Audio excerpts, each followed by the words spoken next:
Assalamualaikum warahmatullahi wabarakatuh. Perkenalkan, nama saya Meutia Balkis. Di sini saya akan menjelaskan sedikit mengenai materi regulasi ekspresi gen dari prokariotik, eukariotik, dan virus. Jadi, langsung saja kita mulai. Apa itu regulasi ekspresi gen? Nah, regulasi ekspresi gen itu pengaturan aktivitas gen, di mana dapat menentukan gen mana nih yang akan bekerja dan gen mana yang tidak bekerja di dalam sel. Tidak semua gen selalu aktif loh, sel hanya menggunakan gen tertentu sesuai kebutuhan. Mengapa regulasi ekspresi gen itu sangat penting? Yang pertama yaitu dapat menghemat energi dan bahan, di mana sel hanya membuat protein yang dibutuhkannya. Yang kedua, dapat mengatur fungsi sel. Setiap jenis sel memiliki fungsi yang berbeda, jadi regulasi ekspresi gennya juga akan menentukannya. Yang ketiga, dapat menyesuaikan diri dengan lingkungan. Dan yang terakhir, menjaga kelangsungan hidup organisme. Selanjutnya, kita masuk ke tahap regulasi ekspresi gen pada prokariot. Nah, prokariot ini memiliki sistem regulasi yang sederhana, karena prokariotik sendiri tidak mempunyai inti sel. Pada prokariotik, regulasi gen, transkripsi, dan translasi dilakukan secara bersamaan. Umumnya terjadi pada tingkat transkripsi, dan gen-gen yang saling berhubungan disusun dalam satu kesatuan disebut operon. Struktur operon. Nah, operon sendiri yaitu kumpulan beberapa gen yang dikendalikan oleh satu pengatur, di mana di dalam operon ini terdapat promotor, yaitu tempat RNA polimerase akan menempel, lalu ada operator di mana tempat melekatnya protein pengatur, dan terakhir yaitu gen struktural, di mana gen ini akan menghasilkan protein.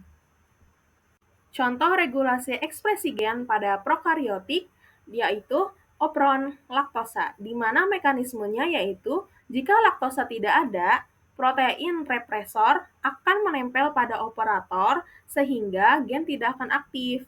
Sebaliknya, jika laktosa ada, maka represor dilepaskan dan gen menjadi aktif untuk mencerna laktosa. Nah, salah satu contoh yang menggunakan operon laktosa ini terdapat pada bakteri E. coli.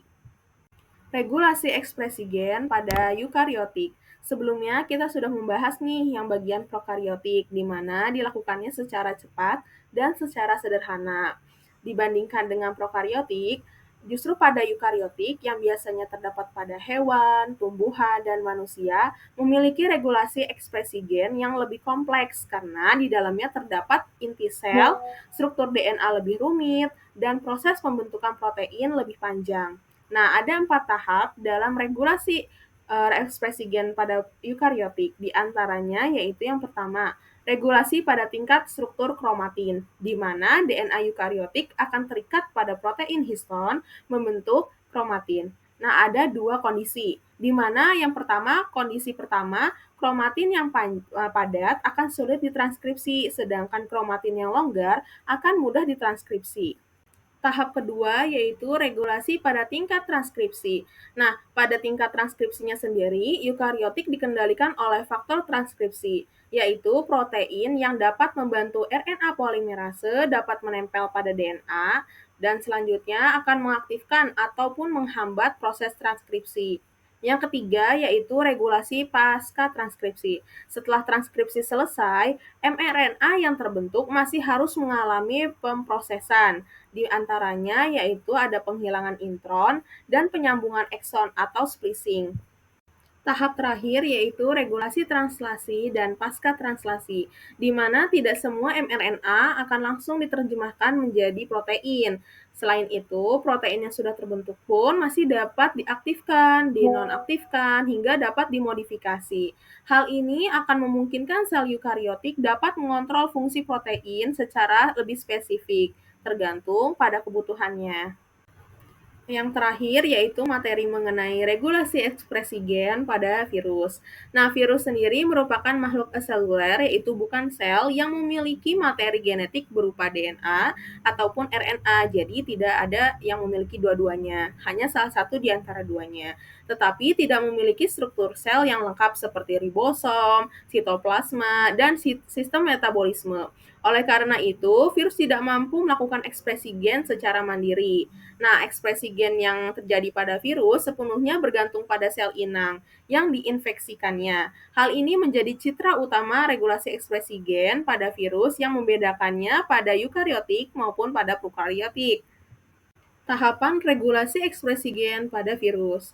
Nah, berbeda dengan prokariotik dan eukariotik, regulasi ekspresi gen pada virus sendiri tidak bergantung pada adanya operon atau kromatin, melainkan pada urutan waktu ekspresi gen selama siklus infeksi.